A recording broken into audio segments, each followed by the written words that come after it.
स्वागतम स्वागतम स्वागतम स्वागतम, कृष्ण चल के सुदामा के धाम आ गए, जैसे संजू के कुटिया में राम आ गए।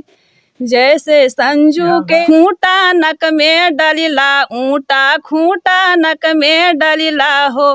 धनिया आई है देखी हो, दुल्हन आई है देखी, बहिनी मोरी ला जाई है, लावट के अपने घरे जाई है हो।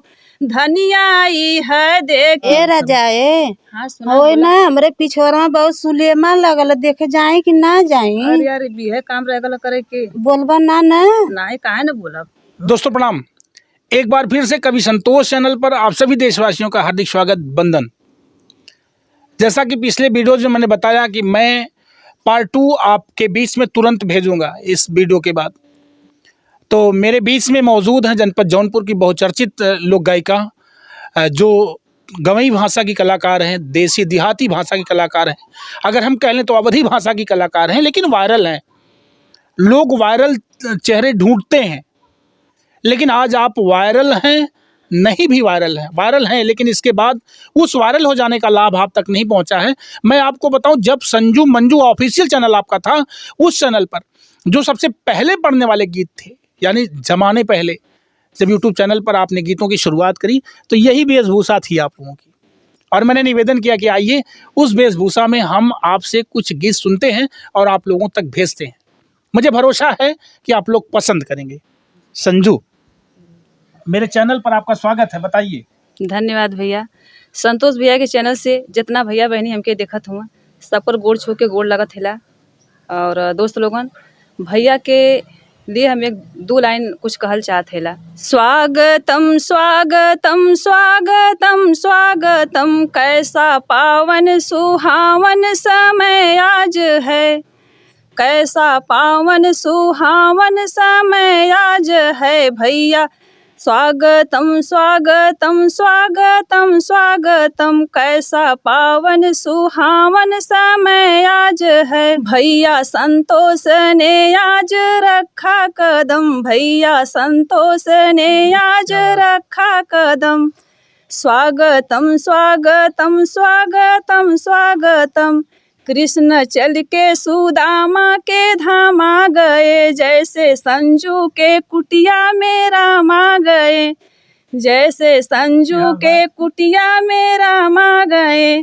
तो ये दो लाइन हमारे संतोष भैया के लिए है। बहरहाल मैं इतनी काबिलियत में नहीं हूँ संजू जी, मुझे खुशी है, लेकिन फिर भी जो मेरे देश की संस्कृति है, जो मेरे भारत की परिपाटी है, जो व्यवस्था है, इस व्यवस्था का पूर्णतः निर्वहन कोई महिला जब करे कि अपने घर में आए हुए अतिथि का सम्मान और गीतों से या इस तरह से करे, तो कितना बेहतर लगता है, कितना बढ़िया लगता है।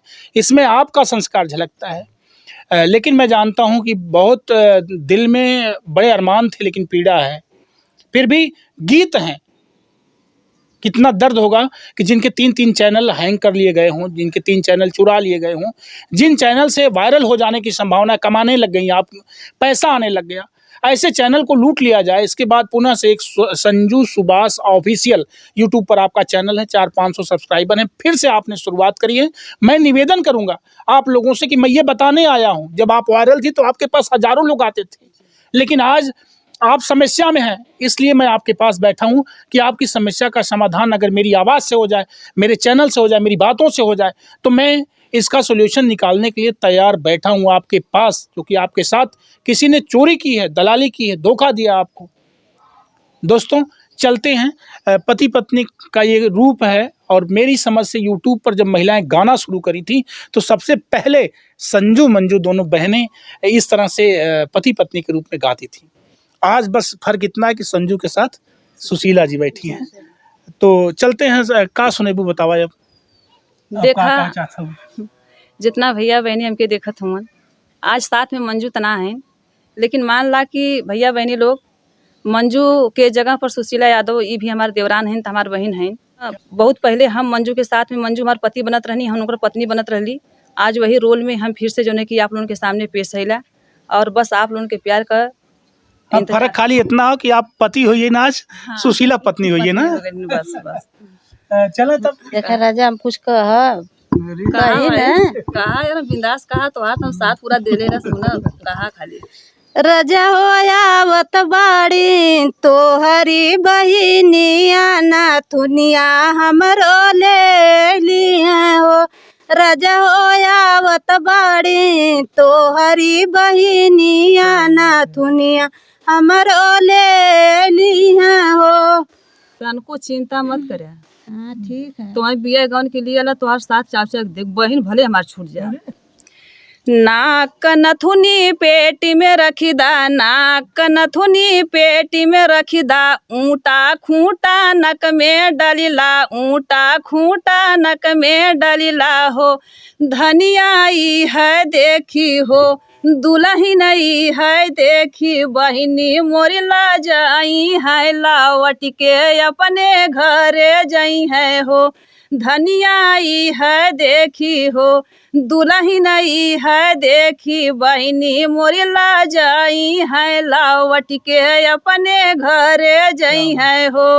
सुना राजा अब रजा हो आवत बाड़ी तो हरी बहिनी आसी कड़िया हमरो ले लिया सी कड़िया हमरो ले ली है हो गले कसी कड़ी पेटी में रखी दा गले कसी कड़ी पेटी में रखी दा गगरी कभी गले में लटकाइला गगरी कभी गले में लटकाइला हो धनिया आई है देखी हो रानिया आई है देखी बहिनी मोरी ला जाई है लावट के अपने घरे जाई है हो रानी है देखी बहिनी मोरी ला जाई है लावट के अपने घरे जाई है हो रजा हो आवत बाड़ी तो हरी बहिनी आपलो हमरो ले लिया पैजनियो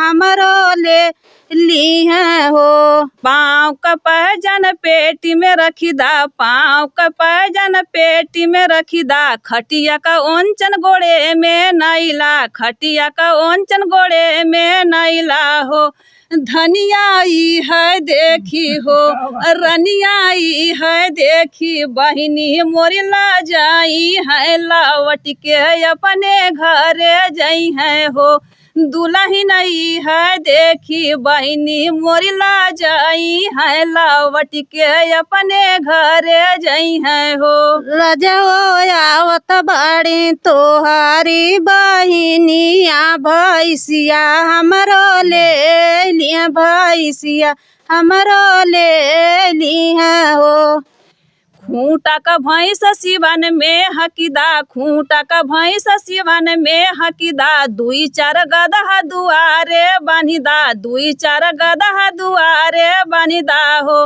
दुल्ही नहीं है देखी हो रनिया आई है देखी बहिनी मोरी ला जाई है लावट के अपने घरे जाई है हो धनिया आई है देखी बहिनी मोरी ला जाई है लावट के अपने घरे जाई है हो रजा हो आवत बाड़ी तो हरी बहिनी बयलो हमरो ले लिया बयलो हमरो ले ली है हो खूंटा का बैल सिवन में हकीदा खूंटा का बैल सिवन में हकीदा दुई चार कुकुरा दुआरे बनिदा दुई चार कुकुरा दुआरे बनिदा हो दुल्ही नहीं है देखी हो रनिया आई है देखी बहिनी मोरी ला जाई है लावट के अपने घरे जाई है हो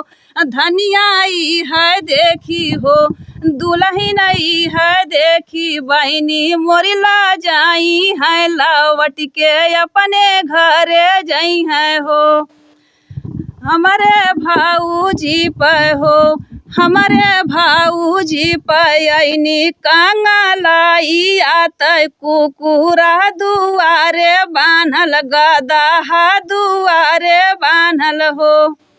क्या बात है, मतलब ये रक्षाबंधन के मद्देनजर तो ऐसा नहीं कर रही हैं आप लोग।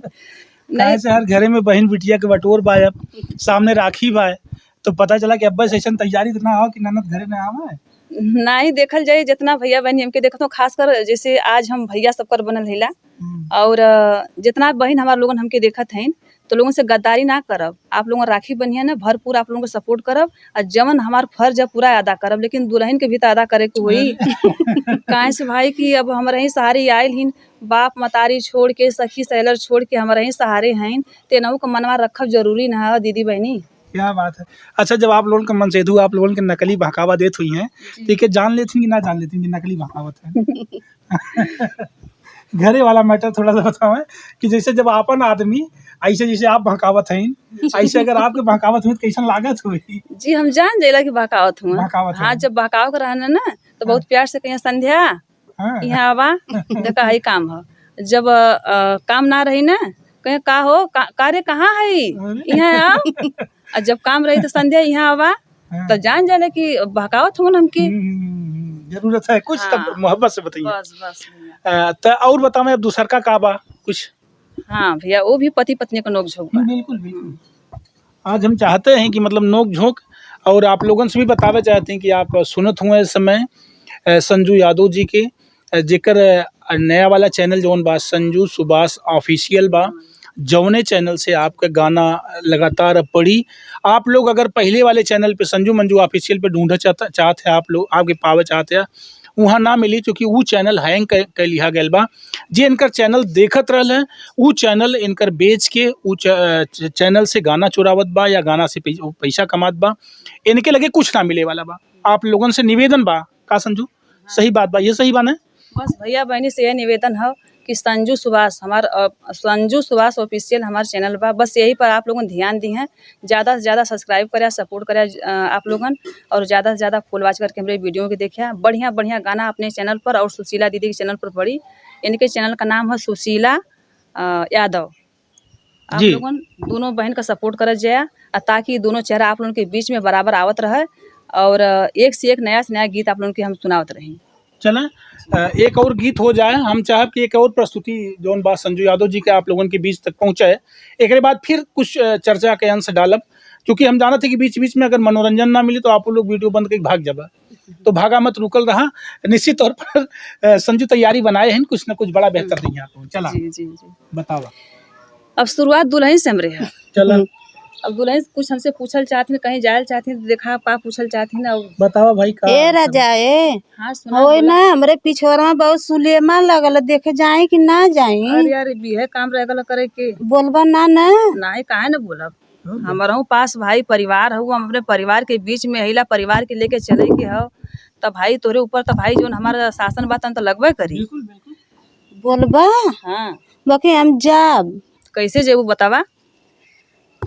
मोरे पिछवरमा सुलेमा लगल बा, मोरे पुछवरमा सुलेमा लगल बा, सुलेमा देखे जाब जनाला की नाही, सुलेमा देखे जाब जनाला की नाही। तो पक्की मन बढ़ू तू हो, जब हमारे बस अख्तियार में ना रहू तो हमारो बात सुना। और जितना भैया बहनी हमके देखत हुआ, जितना हमार भाई लोगन हमके देखत हुआ, सबसे ज्यादा आप लोगन से हम कहल चाहतला कि अगर ऐसा मेहरारू हैं तो हमारा ही मतीन तो लोगन करत जाए। सुना, जब तो हूँ रनिया सिनेमा देखा जाइबू, जब तो ही रनिया सिनेमा देखा जाइबू, गोजी खींच के मारब जनैलू की नाही, गोजी खींच के मारब जनैलू की नाही।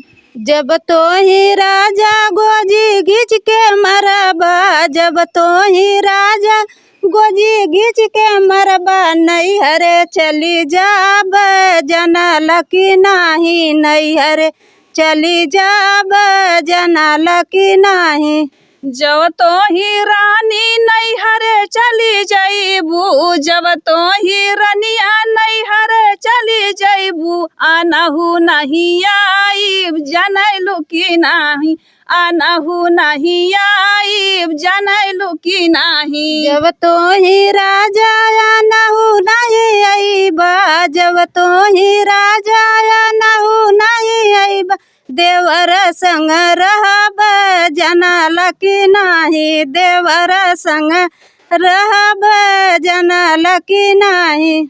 जब तो हिरनिया देवर संगे रहबू, देवर संगे रहबू, देवर संगे रहबू, रेली तरमा कटबै जनैलू की नाही, रेली तरमा कटबै जनैलू की नाही। जब तो ही राजा रेली तरमा कटबा, जब तो ही राजा रेली तरमा कटबा, रोवहु नहीं आइब जनाल की नाही, रोवहु नहीं आइब जनाल की नाही।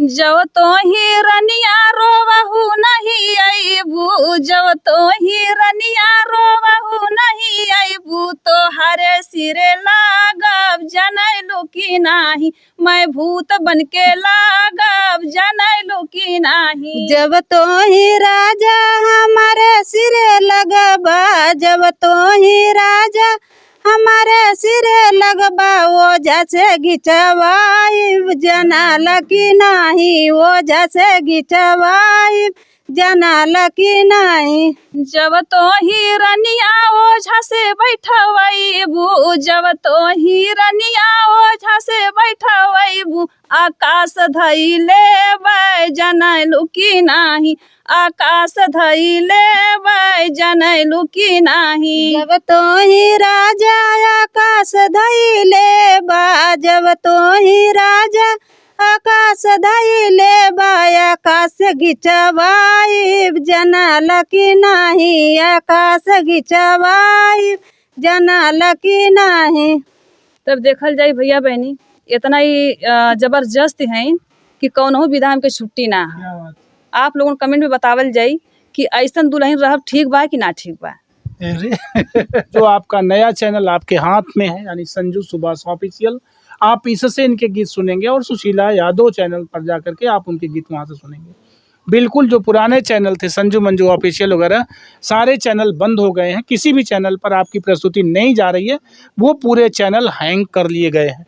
लास्ट में कुछ दर्शकों की कहे चाहूँ? बस ये दर्शकन से कहल चाहती संतोष भैया कि जितना आपके चैनल के माध्यम से भैया बहनी, जितना हमारा यूट्यूब परिवार हमके देखा था और सुशीला यादव के देखा था, आप लोगों से यह हमारी विनती बा कि जवन प्यार दुलार हम खो के आज अपने आसमान से आज धरती पर गिरल हैला, आप लोगों के सहारे हैला, आप लोगों हमके उठा के फिर से आसमान में उड़ावे की कोशिश करल जा और इतना ज़्यादा हमके वायरल करा फिर से, ताकि हम आप लोगों का कोटि कोटि धन्यवाद करें। क्या बात है। एक निवेदन आप लोगों तक जाता है संजू जी का, और मुझे भरोसा है कि आप लोग आपके निवेदन को स्वीकार करके ज़रूर आपका साथ देंगे। इन्हीं शब्दों के साथ हम आप लोगों से विदा लेते हैं। आपका संतोष, साथ में cameraman Vishal Dubey. Thank you.